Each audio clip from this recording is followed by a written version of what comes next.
오늘 증거할 말씀은 마태복음 19장 16절에서 26절까지의 말씀입니다만 16절, 17절 말씀은 봉독해 드리겠습니다. 마태복음 19장 16절, 17절 말씀입니다. 어떤 사람이 주께 와서 가로되 선생님이여 내가 무슨 선한 일을 하여야 영생을 얻으리이까? 예수께서 가라사대 어찌하여 선한 일을 내게 묻느냐? 선한 이는 오직 한 분이시니라. 내가 생명에 들어가려면 계명들을 지켜라. 아멘.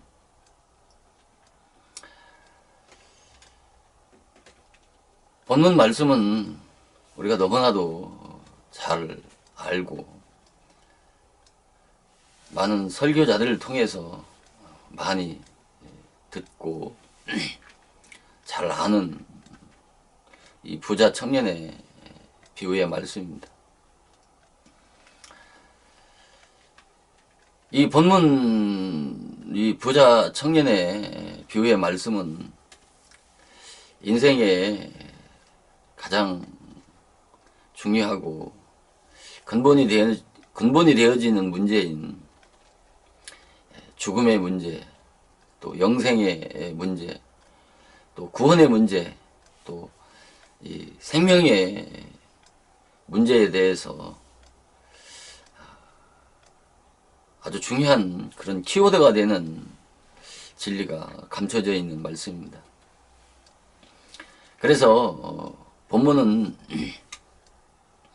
신약 성경에서 중생장이라고 하는 요한복음 그 3장 말씀과 함께 신약 말씀 중에서 가장 중요한 말씀이라고 할 만큼 신약의 그런 핵심 주제를 담고 있는 말씀이 바로 이 본문 말씀입니다. 요한복음 3장 말씀은 반드시 물과 성령으로 거듭나야 하나님의 나라에 들어갈 수 있다는 어떤 신앙의 시작과 결론을 말씀하는 것이라면, 이 본문 말씀은 성령으로 거듭나기 위해서 그 전제를 말씀하는 것이 이 부자 청년의 비유의 말씀입니다. 그래서 아마도 믿는 자라고 하면 인생의 가장 중요한 문제라고 하는 죽음의 문제, 또 구원의 문제, 이런 또 영생의 문제, 또 생명의 문제가 모든 인생에게 가장 중요한 그런 공동의 관심사가 아닌가 그렇게 생각을 하는 것입니다. 그래서 지혜자 솔로몬은 죽음을 생각하는 자가 가장 지혜로운 자고 죽음을 생각하지 않는 자가 가장 미련한 자라고 이렇게 말씀을 하고 있는 것입니다. 그러면서 초상집에 가는 것이 바로 잔치집에 가는 것보다 낫다고 하면서 사람의 결국은 이와 같으니까 모든 산자는 그 죽음에 대해서 생각하고 또 깊이 생각하라고 그렇게 말씀을 하고 있는 것입니다. 돈이 없으면 벌면 되는 것이고, 또 인생에서 온갖 세상사 어려운 문제들이 봉착하게 되면 그런 문제들은 시간이 흐르면 해결되지만, 그러나 죽음의 문제, 이 영생의 문제만큼은 이 세상 그 어떤 것으로도 해결할 수 없는 문제라고 하는 측면에서 이 본문 말씀은 기독인에게 아주 중요한 성경의 키워드가 되는 중요한 말씀이라고 아무리 강조해도 다음이 없다라고 그렇게 생각을 합니다. 그래서 솔로몬이 100 자녀를 낳고 1000년의 갑절을 산다고 해도 거듭나서 평안의 낙을 누리지 못한다면 낙태된 자보다 더 불쌍한 자라고 말씀을 하고 있는 것입니다. 그래서 이 땅에서 살면서 이것도 중하고 저것도 중하지만은 우리 인생의 마지막 날, 우리 영혼이 육체를 떠나는 그 순간에 내 영혼이 하나님을 만날 수 있는 준비된 자가 이 세상에서 참으로 성공한 자요, 또 최고의 행복자라고 말하는 것이 아니겠습니까? 그래서 오늘날 많은 사람들이 교회를 다니고 있지만 대부분의 신자들이 기독교의 구원에 대해서 심각하게 고민하면서 신앙생활하는 사람이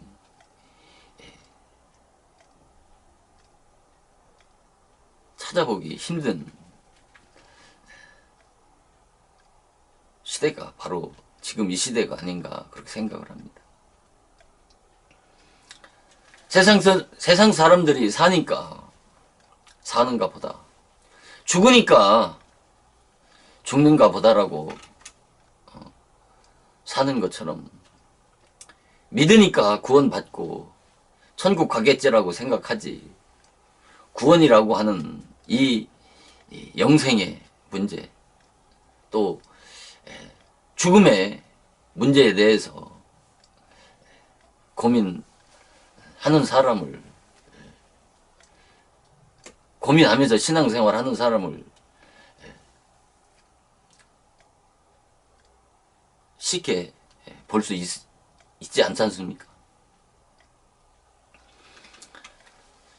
그 이유는 예수를 믿으면 구원을 받았다고 하니까 구원받은 줄 알고, 교회를 다니기 때문에 구원에 대한 고민할 이유가 없다는 것이죠. 그러나 평신도나 죄의 종이나 정말 내가 거듭난 하나님의 자녀요, 정말 소명을 깨달은 영적 그런 정체성이 가지고 있는 자인지, 구원에 대한 고민 한번 해보지 않고 교회에 나와서 시간의 흐름에 따라서 집사, 권사, 장로 되고, 또 소명의식도 없이 신학교 들어가서 과정과 절차를 따라 목사 안수 받고 목사가 되고 직분자가 되었다면 내가 참으로 하나님의 자녀인지 소명받은 주의 종인지에 대해서 심각한 영적 고민을 해봐야 된다는 것이죠. 분명히 이 본문 말씀에서 예수님께서도 말씀하시지 않습니까? 이 23절에 보면은 예수께서 제자들에게 이르시되 내가 진실로 진실로 너희에게 이르노니 부자는 천국에 들어가기가 심히 어렵다는 것이죠. 그러면서 다시 너희에게 말하노니 이 반복해서 반복법을 쓰시는 겁니다. 이렇게 반복해서 말씀하실 때는 아주 중요한 사건이나 또 구절을 말씀하실 때 이렇게 예수님께서 반복법을 쓰시는 것입니다. 다시 너희에게 말하노니 약대가 바늘기로 들어가는 것이 부자가 하나님의 나라에 들어가는 것보다 쉽다라고 이렇게 말씀하는 것은 부자는 결탄코 천국에 들어갈 수 없다라고 말씀하는 거 아니겠습니까?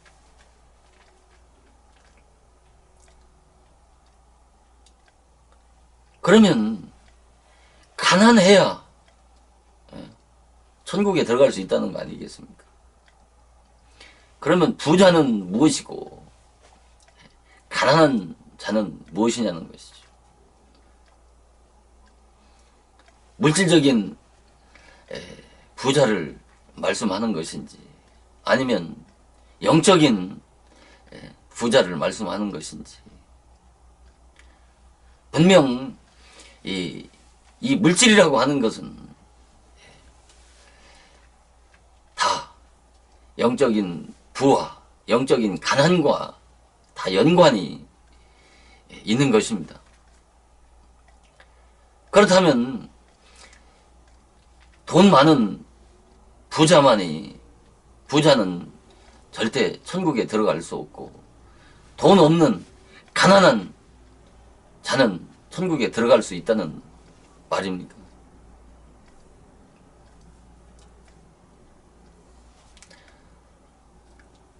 실제 돈 많은 사람보다 돈 없는 사람이 도리어 관념적인 부자가 더 많은 것입니다. 당연히 돈이 없으니까 돈 할 수밖에 없지 않습니까?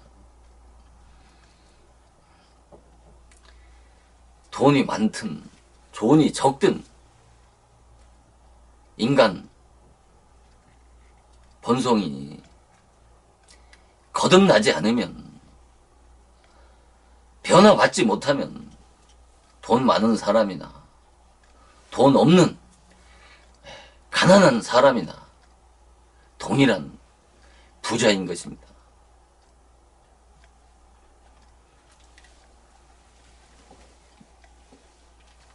그래서 예수님만이 이렇게 천국에 들어가는 것이 쉽지 않은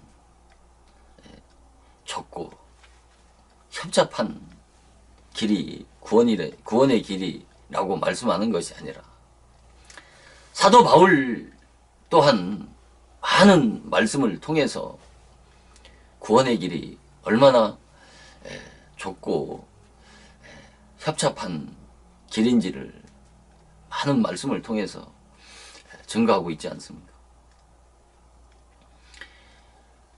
그래서 한 말씀을 본다면 성경 전체를 아울러서 은사를 말씀하는 것은 바른 고린도 교회뿐입니다. 여기서 말하는 은사는 고린도 전서 12장에 나오는 기능적인 은사를 말씀하는 것입니다. 그래서 고린도 교회는 많은 은사와 기사 이적을 체험을 많이 한 교회임에도 불구하고 파벌과 다툼과 분쟁이 많음으로 인해서 사도 바울을 통해서 많은 책망을 받은 그런 대표적인 교회가 고린도 교회인 것입니다. 그래서 이 사도 바울은 이 고린도 교회를 향해서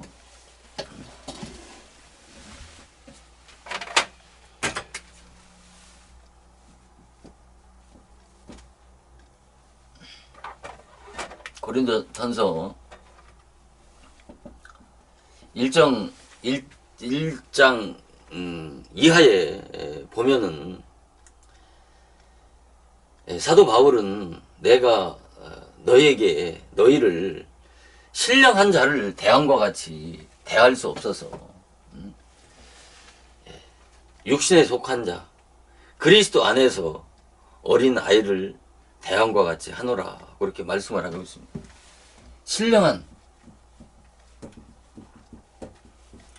신령한 자를 대함과 같이 대할 수 없어서 육신에 속한 자 그리스도 안에서 어린 아이를 대함과 같이 하노라고 이렇게 말씀하면서 너희를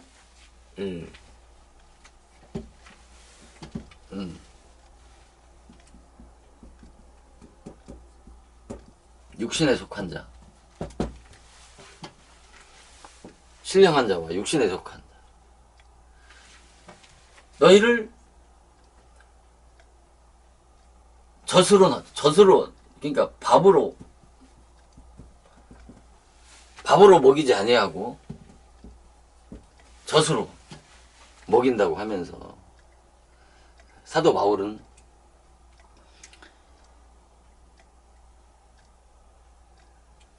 이 고린도 교회를 향해서 시기와 육신에 속해서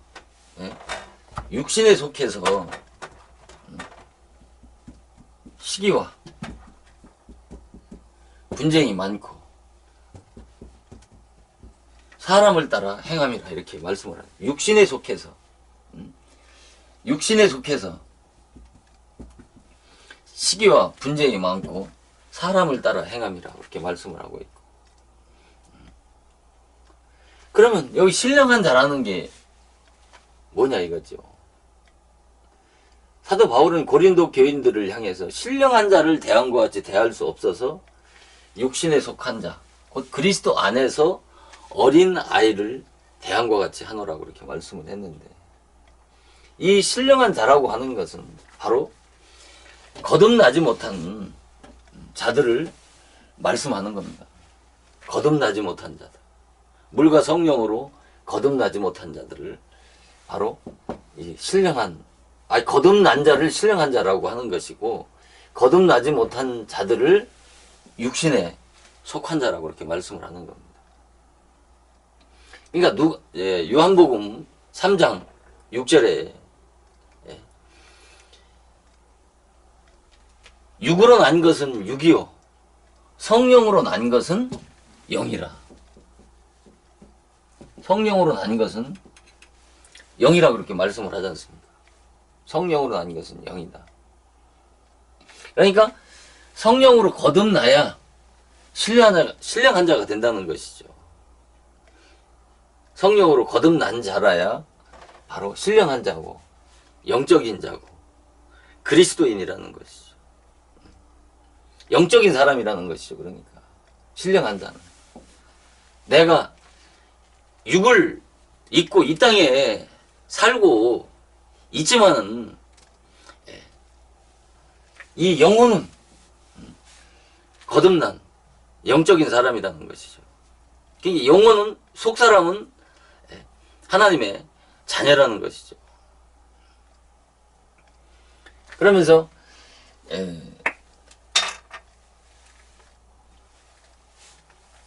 고린도전서 8장 9절에 보면은 너희 안에 하나님의 영이 거하면 육신에 있지 않고 영에 있나니.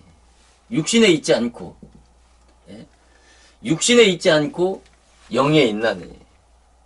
그러니까 성령으로 거듭나야 바로 신령한 자라는 것이죠. 그러니까 고린도 교회는 뭐예요?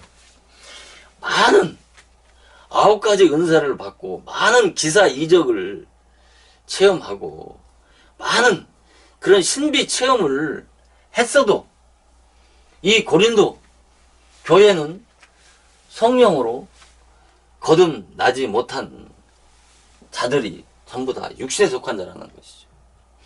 이 육신에 속한 자라고 하는 것은 교회 밖에 있는 세상 사람들을 향해서 육신에 속한 자라고 한 것이 아니라 교회에 나왔지만 아직도 거듭나지 못한 성령으로 다시 태어나지 못한 자들을 이 육신에 속한 자라고 말씀을 하는 겁니다.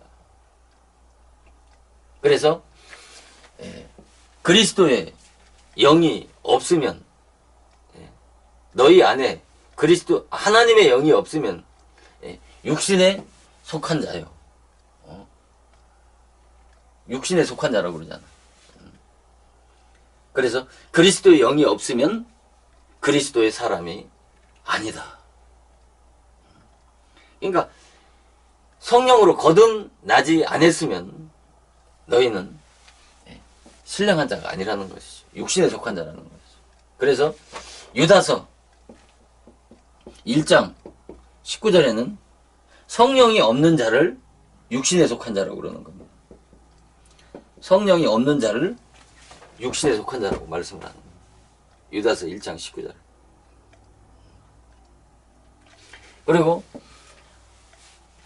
이 고린도 교회를 향해서 밥으로 먹이지 아니하고 젖으로 먹인다라고 말씀하면서 너희가 감당치 못하거니와 지금도 못하느니라 그렇게 말씀을 하지 않습니까?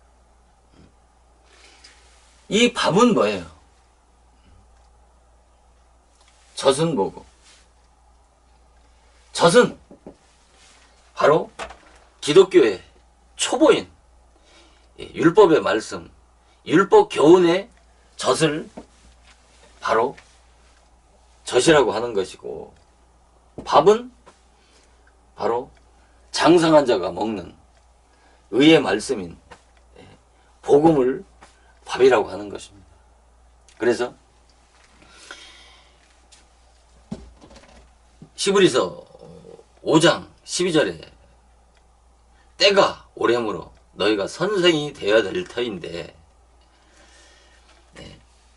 말씀의 초보가 무엇인지 누구에게 가르침을 받아야 할 것이니 대저 젖을 먹는 자마다 어린 아이니 의의 말씀을 경험하지 못한 자요, 단단한 식물은 장성한 자의 것이니 저희가 지각을 사용함으로 연단을 받아서 선악을 분별하는 자니라.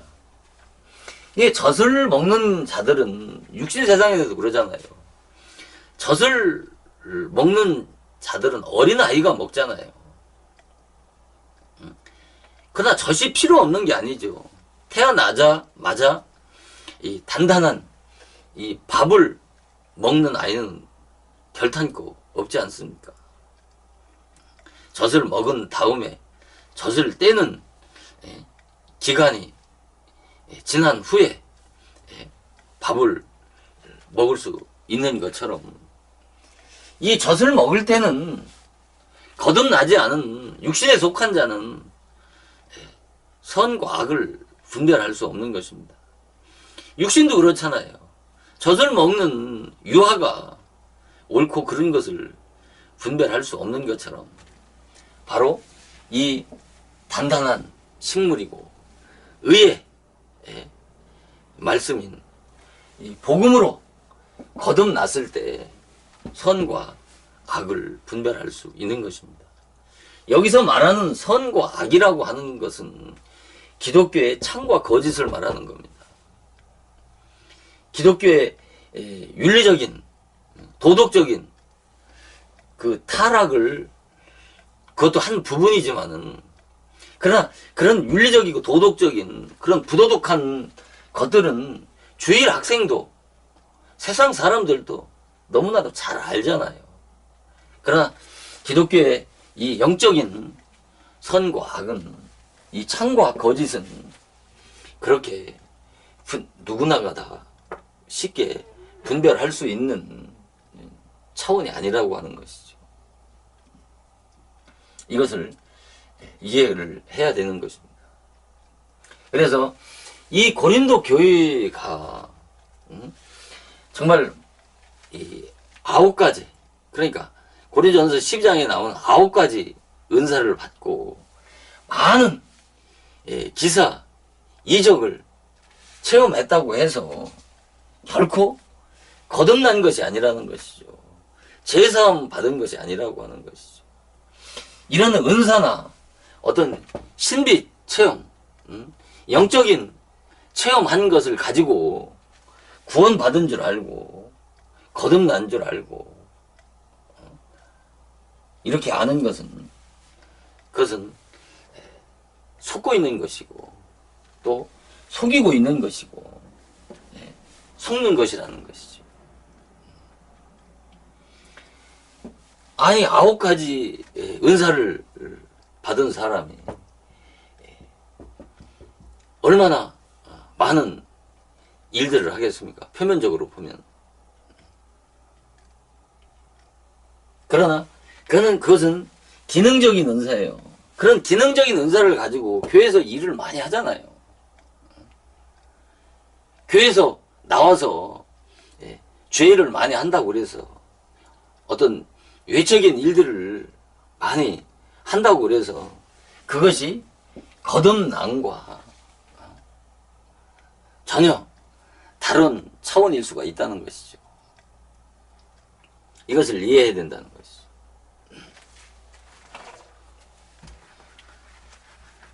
그래서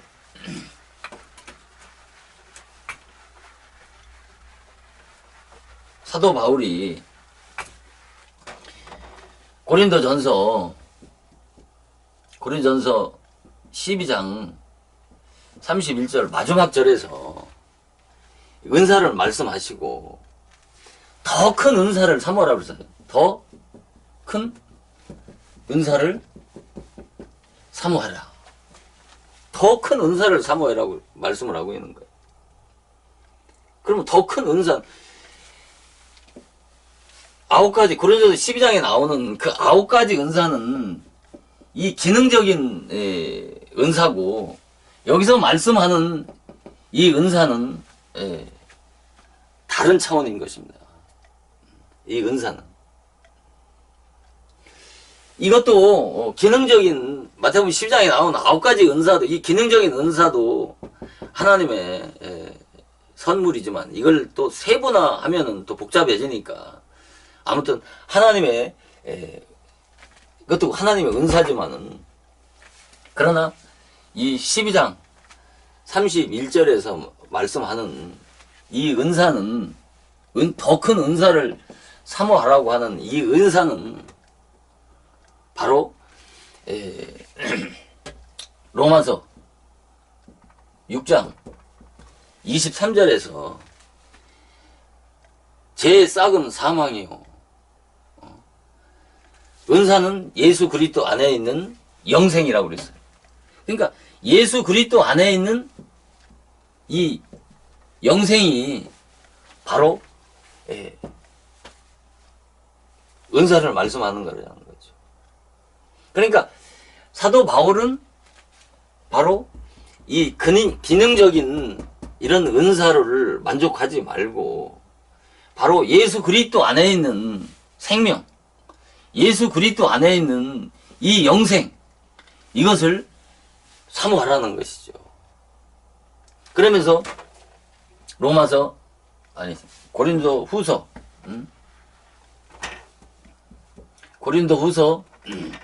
9장 15절에서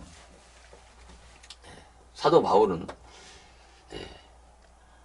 하나님께 감사, 말로 다 할 수 없는 그 은사로 인해서, 말로 다 할 수 없는 은사로 인해서 하나님께 감사한다고 그랬어요. 여기서 말하는 이 은사는 바로 믿음의 은사예요. 믿음의 은사. 믿음의 은사를 말하는 겁니다. 고린도후서 9장 15절에서 사도 바울이 말로 다 할 수 없는 은사로 인해 하나님께 감사한다라고 하는 것은 바로 여기서 말하는 것은 믿음의 은사를 말하는 겁니다. 바로 이 은사도 어떻게? 이 믿음은 이것도 하나님의 뭐예요? 선물이에요, 선물. 은사도. 그러니까 이것을 하나님께 받아야 되는 거예요. 내 의지로 믿을 수 있는 것이 아니라는 것이죠.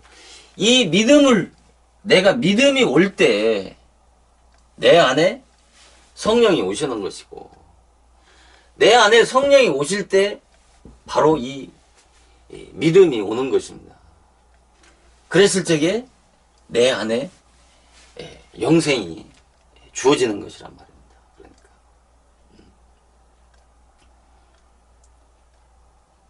그래서 로마서, 아니 갈라디아서 3장 23절에 보면, 믿음이 오기 전에는, 이 믿음이 오기 전에는 율법에 매인바되고, 율법에 매인바돼 있단 말이야. 믿음이 오기 전에는. 이게 믿음이 오기 전에 율법에 매인바되고, 계시에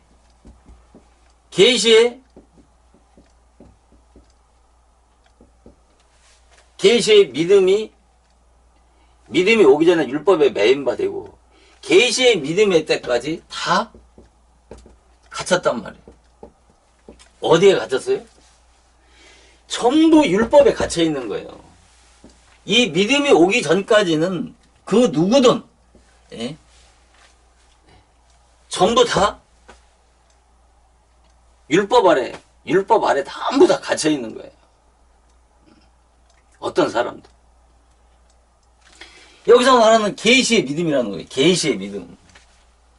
왜 믿음은 위로부터 받는 것이라고 하는 것이 바로 이 계시의 믿음 때문에 그런 거예요. 계시의 믿음이 오기 전에는, 아니 계시의 믿음이 오기까지는 전부 다 율법 아래 갇혀 있는 거란 말입니다.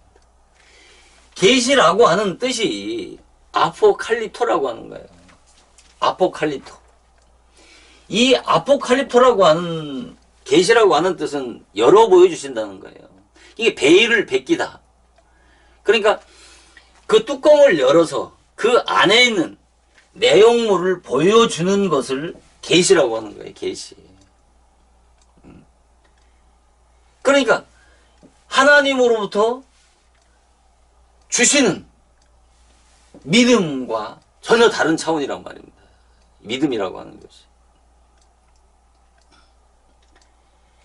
그러니까 자, 우리가 믿음이 비밀이에요. 디모데전서 3장 39절인가요? 거기 보면은 착한 양심과 믿음의 비밀을 가진 자야 할지니라 그러지 않습니까? 집사가 되려면, 직분자가 되려면 반드시 착한 양심과 이 믿음의 비밀을 가진 자라고 하는 거예요. 어떻게 믿음이 비밀이에요? 모든 것이 다 비밀이에요. 천국도, 하나님의 나라도, 그리스도도, 구원도, 또 뭐예요? 교회도, 짐승도, 율법도, 전부 다 뭐예요? 경건도, 전부 다 비밀이란 말이에요. 전부 다 비밀이에요. 비밀. 왜 비밀이냐? 그래서 에베소 3장 3절에 보면, 에베소 3장 3절에 계시로, 사도 바울은 계시로 비밀을 알게 해줬다는 거예요. 계시로 비밀을 아는 거예요. 그러니까 기독교라고 하는 것은 이 계시의 믿음이 오기까지는 전부 다, 모든 것은 하나님도 비밀이고 그리스도도 비밀이고 안다라고 하지만은 전부 다 이 율법 아래 전부 다 갇혀 있는 거예요.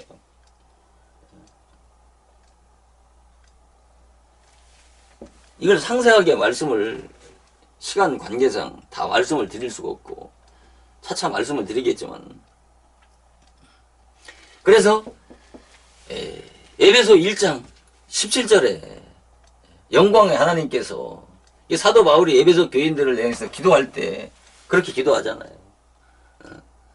영광의 하나님께서 너희에게 지혜와 계시의 정신을 너희에게 주사. 바로 지혜와 계시의 정신.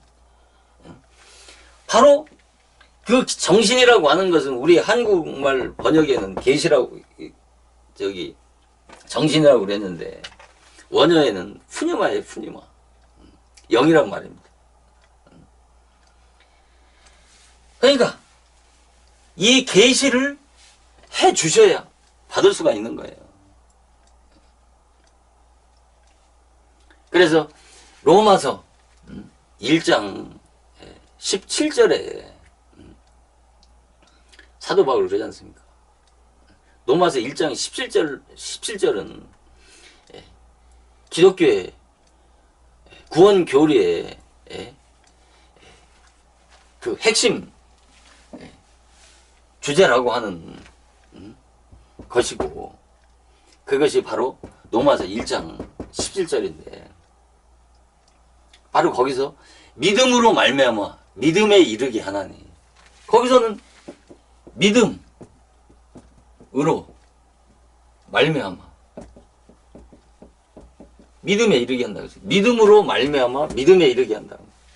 이 전자의 믿음과 후자의 믿음이 다른 거예요.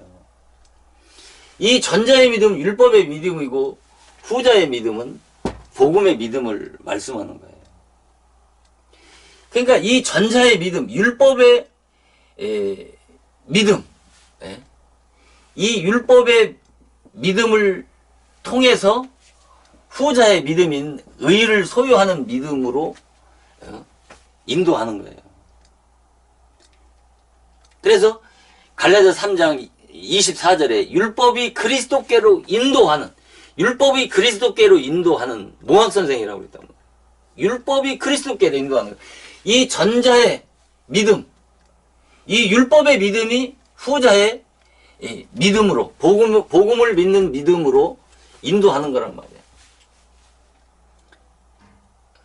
여기서 갈라디아서는 갈라디아 3장과 4장은 갈라디아 전체 내용의 핵심 주제고 성경 전체를 요약한 키워드라고 할 만큼 갈라디아 3장과 4장은 아주 중요한 기독교의 모든 주제의 말씀이 다 담겨 있다고 할 만큼 중요한 말씀이 갈라디아 3장과 4장 말씀이에요. 이 율법의 믿음이라고 하는 것은 율법적 육의 행위로 구원 얻으려고 하는 이 율법의 믿음을 통해서 후자 믿음은 예수 믿으면 영생을 주신다고 하는 진리의 약속을 믿음으로 중생한 믿음을 이 후자의 믿음이란 말입니다. 이 율법의 믿음을 이 율법의 믿음을 통과하지 않고는 이 후자의 믿음을 소유할 수가 없는 것입니다. 이것이 바로 기독교의 가장 핵심 주제인 바로 율법신앙과 복음신앙을 말씀하는 겁니다.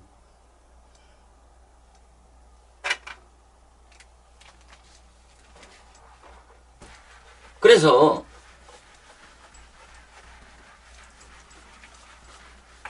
이렇게 사도 바울을 통해서도 봐도 아무리 많은 은사를 체험하고 영적 체험을 하고 기사 이적을 체험하고 그런 기능적 은사를 가지고 교회에서 일 많이 하고 전도 많이 하고 충성 봉사 많이 하고 목회자 잘 섬기고 교회 잘 섬긴다고 해도 이 고린도 교인들과 고린도 교회와 같이 이렇게 육신에 속한 자들이 거의 대다수라고 하는 사실을 깨닫지 못하면 자신도 속고 또 속이고 속이는 악순환이 거듭되는 것이 오늘의 기독교의 현실이라고 하는 것을 잘 알아야 되는 것입니다.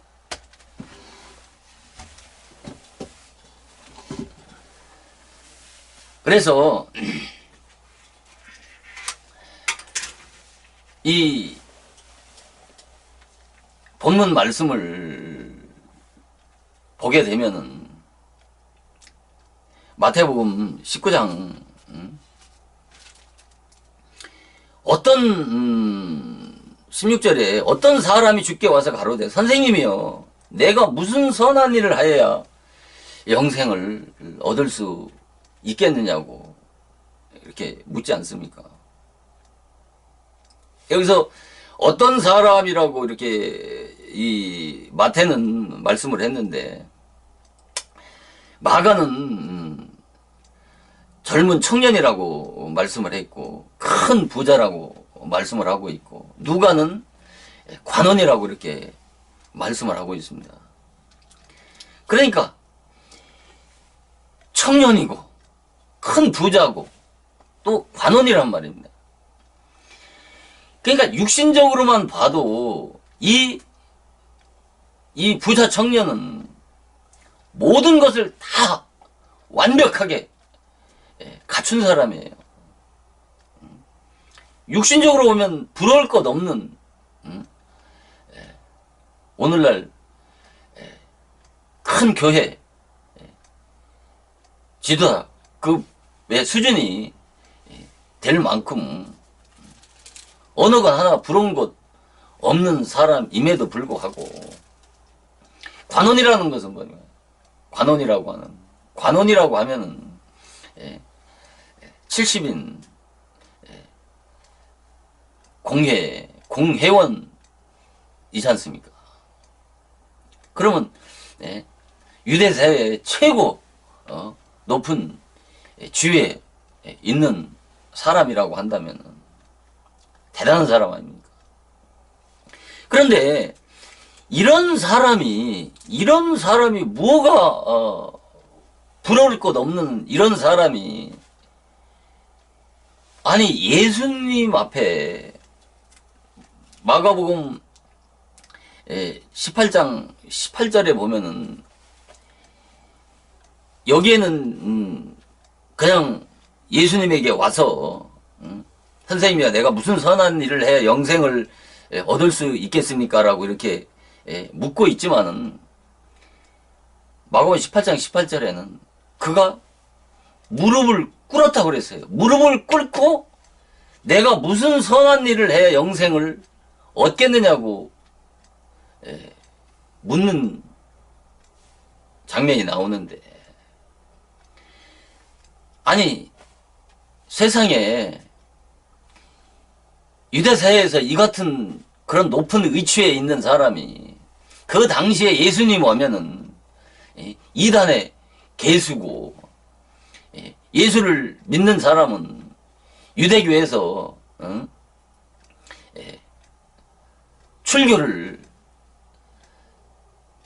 당하는 그런 시대입니다. 유대교회 이런 위치에 있는 사람이 예수님에게 와서 무릎을 꿇는다라고 하는 것은 세상에 이보다 더 겸손한 사람이 어디 있습니까? 정말 이 영생이라고 하는 이 구원이라고 하는 문제를 가지고 그 누구에게 평신 돌아도 그 앞에 무릎을 꿇을 수 있는 사람이 과연 몇 사람이나 있겠습니까? 이렇게 주님 앞에 정말 간절하게 구원이라고 하는 영생이라고 하는 문제를 묻는 이 예수님에게 예수님은 신약의 주제와는 전혀 다른 상충된 말씀을 하시지 않습니까? 신약은 뭡니까? 예수를 믿어야 구원을 받는다라고 하는 거 아닙니까? 오직 하나님의 은혜로 예수 그리스도의 공로로 구원을 받는다고 하는 것이 바로 신약의 주제가 아닙니까? 아니 예수님에게, 아니 우리에게 그 누가 와서 천국을 가려면 어떻게 해야 됩니까? 라고 하면은 아마 100이면 100 다 예수 믿으면 천국 간다라고 말하지. 이 예수님처럼 계명을 지키라고 그렇게 말씀하는 지도자는 단 한 사람도 없을 겁니다. 그런데 왜 이 사람에게 계명을 지키라고 말씀을 했느냐는 것이죠. 그 계명을 지키라고 하니까 이 부자 청년은 뭐라고 합니까? 내가 어렸을 때부터 다 지켰다고 그렇게 말씀을 해요. 다 어렸을 때부터 지켰다는 것이죠. 거짓말하는 게 아니라 진짜로 이 부자 청년은 이 십계명을 철저하게 지켰다고 말씀을 하는 겁니다. 계명을 지키라고 하니까 어느 계명입니까? 라고 하니까 예수님이 뭐라고 말씀하십니까? 십계명 중에 사람에 대한 계명을 말씀하시지 않습니까? 사람에 대한 계명. 순서는 바뀌었지만은 살인하지 말라. 간음하지 말라. 뭐 도둑질하지 말라. 또 거짓 증거하지 말라.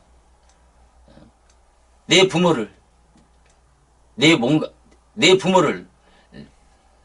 잘 섬겨라. 내 이웃을 내 몸과 같이 섬기라고.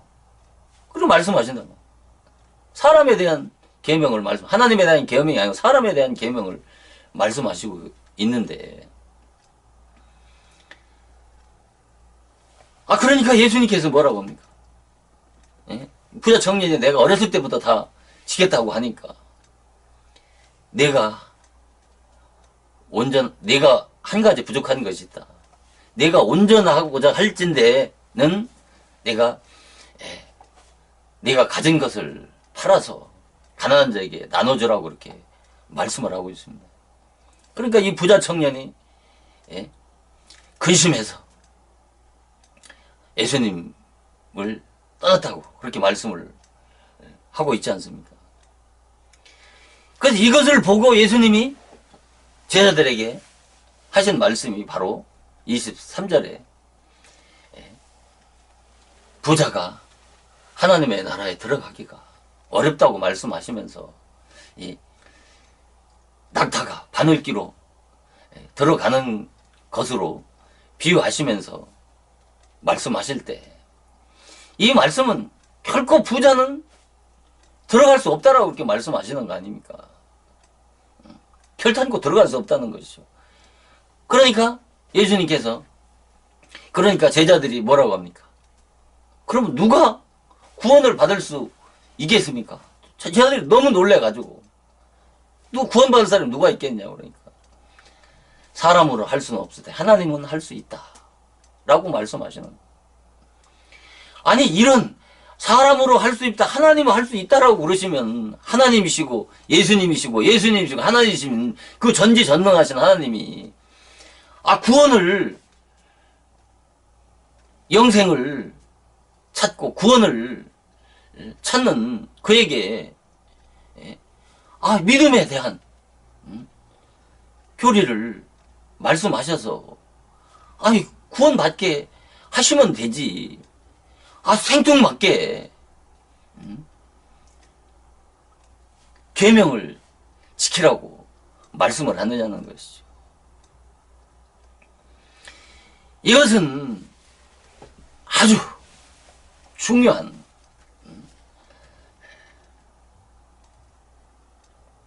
말씀이 여기에 담겨 있는 것입니다. 정말 영생이라고 하는, 구원이라고 하는 인간의 본질적인 이 죽음이라고 하는 문제를 해결하기 위해서는 바로 가난하게 되지 않고는 절대로 구원을 받을 수 없다는 것이죠. 절대로 구원을 받을 수 없다는 것이죠. 부자는 절대로 구원을 받을 수 없다라고 하는 것이죠. 그러면 부자는 무엇이고 가난한 자는 무엇이냐는 것이죠. 이 말씀은 다음 시간에 제가 상세하게 말씀을 드리고, 오늘은 한 가지만 말씀을 드리려고 하는 것입니다. 바로 이 16절에서 보면, 16절에서 뭐라고 합니까?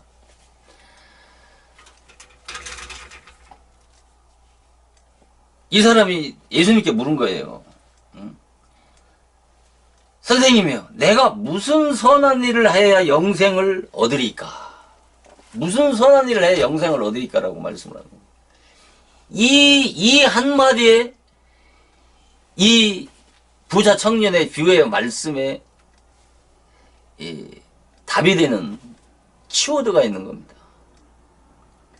왜 무슨 선한 일을 해야 영생을 얻을 수 있느냐고 질문을 하니까 예수님께서 바로 계명을 지키라고 말씀을 한 겁니다. 그러니까 계명은 곧 율법이에요. 율법을 지켜야 내가 영생에 들어갈 수 있다라고 이렇게 말씀하신 거나 마찬가지지 않습니까? 바로 이 말씀은 왜 계명을 지키라고 말씀을 했냐면, 아주 중요한 말씀입니다. 이 말씀은 왜 계명을 지키라고 했냐면, 자 보세요. 그가 자기 가진 모든 소유를 팔아서 가난한 자에게 나눠주라고 하니까 근심이 돼서 예수님을 떠났다고 그렇게 말씀을 하지 않습니까?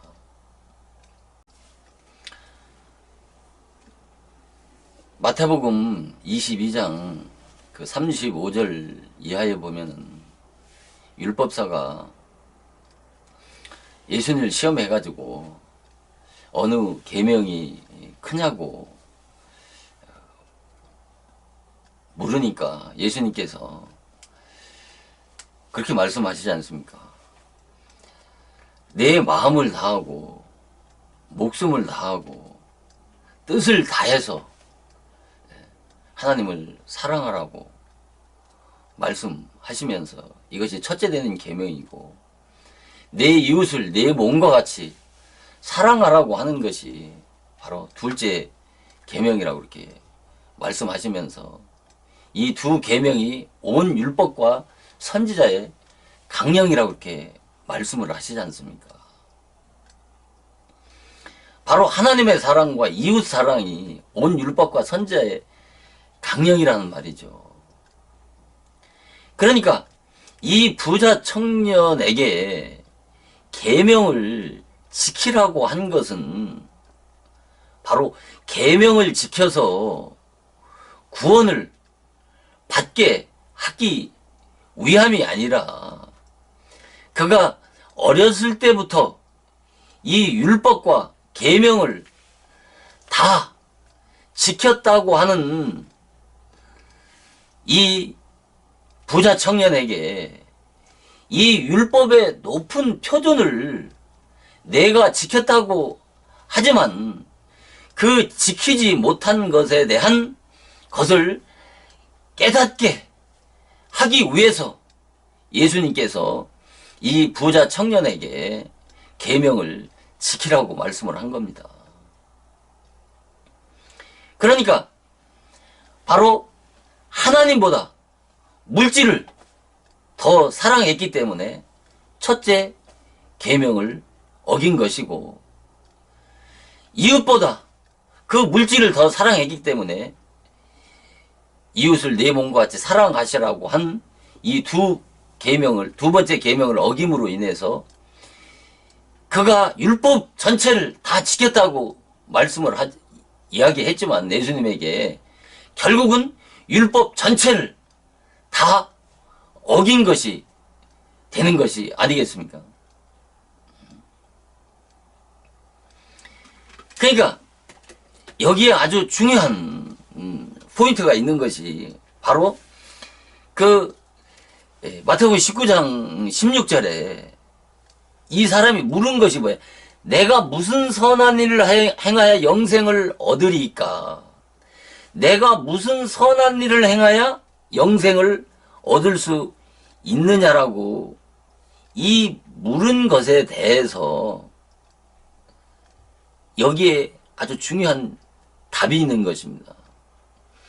이 부자 청년은 아직도 뭐예요? 자기가 그러니까 율법으로 그는 아직도 율법의 행위로 구원을 얻을 수 있다라고 생각을 하는 거예요. 아직도. 그러니까 하나님은 무엇을 원하느냐? 이 율법으로는 구원을 받을 수 없는 것이라고 하는 것을 깨달아야 이에게 영생이라고 하는 하늘의 신령한 보화를 주실 수 있는데 이는 아직도 무엇인가 자기가 어떤 행위로 의롭게 돼서 거룩하게 돼서 구원받을 수 있다라고 생각을 하고 있는 거예요. 그러니까 이 말은 무엇이냐면은 율법을 우리에게 주신 것은 율법을 지켜서 구원받게 하기 위해서 율법을 주신 것이 아니라 율법을 주신 것은 율법으로는 구원받을 수 없는 죄인이라고 하는 것을 깨닫게 하기 위해서 율법을 주신 거란 말입니다. 자, 사도 바울이 갈라디아서 2장 19절에 뭐라고 합니까? 율법으로 말미암아 율법을 향해서 죽었나니 이는 하나님을 향해서 살려 함이라. 이 부자 청년은 율법을 철저하게 지켰지만은 사도 바울과 같이 율법에 대해서 죽음을 체험하지 못한 거예요. 율법에 대해서 죽었다라고 하는 것은 뭐냐면은 율법으로는 티끌 만한 의도 가져다 주지 못한다고 하는 것을 이 율법의 한계를 깨달은 자라야 율법의 결국은 죽음이라고 하는 것을 깨달은 자라야 거기까지 율법 아래서 성장한 자에게만 이 영생이라고 하는 선물을 줄 수가 있는 것입니다. 그러니까 이 말씀이 이해가 되셔야 되는 겁니다. 그가 아직도 내가 무슨 선한 일을 해 영생을 얻을 수 있다라고 하는 것은 이가 아직도 사도 바울과 같이 율법으로 말미암아 율법을 향해서 죽음을 체험하지 못한 거예요. 죽음을 체험해야 내가 율법으로 말미암아 율법을 향해 죽었다라고 해야 죽어야 내가 하나님을 향해서 살 수 있다라고 하는 것이죠. 그러니까 바로 율법을 우리에게 주신 것은 율법은 거울과 같아서 율법을 통해서 자기 자신을 보고 자기 자신이 얼마나 비참한 죄인인가를 깨달아야 얼마나 구원이 필요한 절망적인 죄인이라고 하는 이 율법의 한계를 깨달아야 된다는 거죠. 이 율법의 한계를 어떻게 깨달아요? 율법의 요구대로 살아본 자라야 율법의 요구대로 살아본 자라야 죽을 수 있고 죽음을 깨달은 자라야 바로 예수 그리스도 안에 있는 그 영생이라고 하는 선물을 주실 수 있다는 것인 말이에요. 주실 수 있다는 거예요. 그러니까 아무리 9가지 은사를 받고 기적 이적을 체험하고 온갖 충성 봉사를 다하고 모든 종교적인 행위로 많은 사람들에게 칭찬과 존경받는 그런 위치에 있는 자라고 할지라도 절대 그에게 영생이라고 하는 선물을 줄 수 없는 이유가 바로 여기에 있는 것입니다. 이 부자 청년의 비유의 말씀은 성경 전체에 키워드가 되는 아주 중요한 말씀을 예수님께서 말씀을 하고 있는 것입니다. 그러니까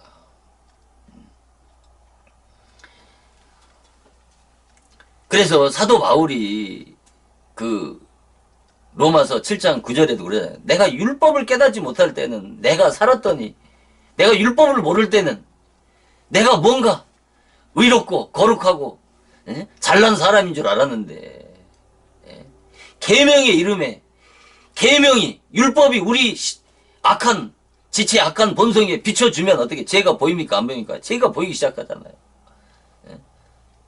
계명의 이름에 죄는 살아나고, 죄가 살아나는 거예요. 점점 율법의 빛이 비치면 죄가 살아나고, 결국은 뭐예요? 나는 죽었도다. 내 속사람, 내 영은 죽었다고 우리 고백을 하는 겁니다. 10절에도 그래요. 살리게 하는, 생명에 이르게 하는 계명이 오히려 나에 대해서 사망에 이르게 되었다고 그렇게 고백하지 않습니까? 사람들은 이 율법이, 율법의 그 율법으로, 율법이 인간을 생명을 가져다 준 줄 안다니까요. 절대 그렇지 않아요. 율법은 사망의 법이라니까요. 죽이는 법이라니까요. 오직 복음만이, 예수 그리스도로만이 인간을 살리는 생명의 진리라고 하는 것을, 이 좌우를 깨달아야 된다니까. 이 좌우, 이 창과 거짓을, 이것을 분별하기가 너무나도 어렵단 말입니다.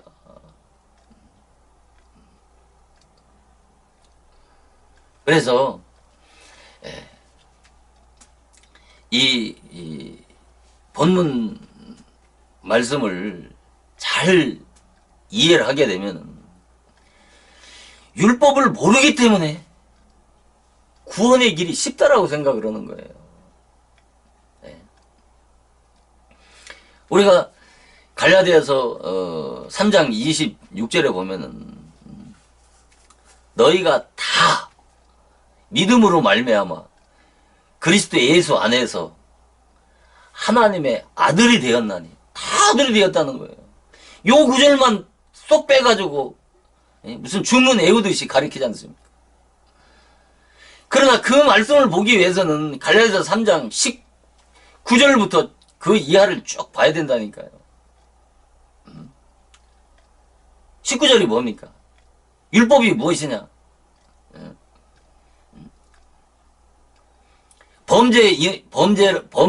범죄함으로 인하여 더한 것이라고 이렇게 말씀을 하지 않습니까?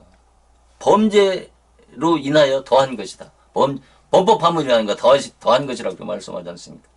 거기에 대해 쭉 나오면서 그 율법에 대한 개괄적인 것을 쭉 말씀하시면서 26절에서 바로 너희가 믿음으로 말미암아 다 하나님의 아들이 되었다고 하는 거예요. 그러니까 믿음으로 하나님의 아들이 되는 것이지 율법으로 하나님의 아들이 되는 것이 아니란 말입니다. 그러니까 이 율법이 왜 어렵냐면은 이 체험을 해야 된다니까요. 내가 죽음을 체험해봐야 된다니까요. 사도 바울이 율법으로나 율법을 향해서 죽었나니, 그러니까 율법과 복음이라고 하는 건 떼어넣으면 떼어넣을수록 복음의 빛은 더 드러나는 거예요. 율법이 이렇게 어려운 거예요. 이것은 이 본문 말씀은, 이 부자 청년의 비유의 말씀은 율법을 모르면 여기에 담겨있는 이 중요한 진리를 깨달을 수가 없고 강해를 할 수가 없다니까요. 얼마나 중요한 말씀입니까? 왜 계명을 지키라고 했는지, 왜 계명을 지키라고 했는지, 왜 가난하게 되지 않고는 부자는 결단코 천국에 들어갈 수 없다라고 하시면서 천국에 들어가 이렇게 어렵다. 당연히 어렵죠. 교회 나오자마자 예수 믿으면 구원 받는다고 하는 그렇게 쉽게 구원을 읽어내는 오늘의 기독교의 입장에서 봤을 때는 너무나도 어려운 겁니다. 율법을 통해서 반드시 율법을 통해 죄를 깨닫고 회개해서 죽음을 반드시 체험해야 이 죽은 자를 복음으로 다시 살아나는 체험을 해야 이 자가 구원받은 자고 중생한 자고 거듭난 자인 것입니다. 이 자가 바로 하나님의 자녀고 이 자가 신령한 자고 이런 자라야 하나님의 나라의 주인공이 되는 것입니다. 다음 시간에 바로 이어서 말씀을 더 상세하게 전걷도록 하고 오늘은 여기서 마치도록 하겠습니다.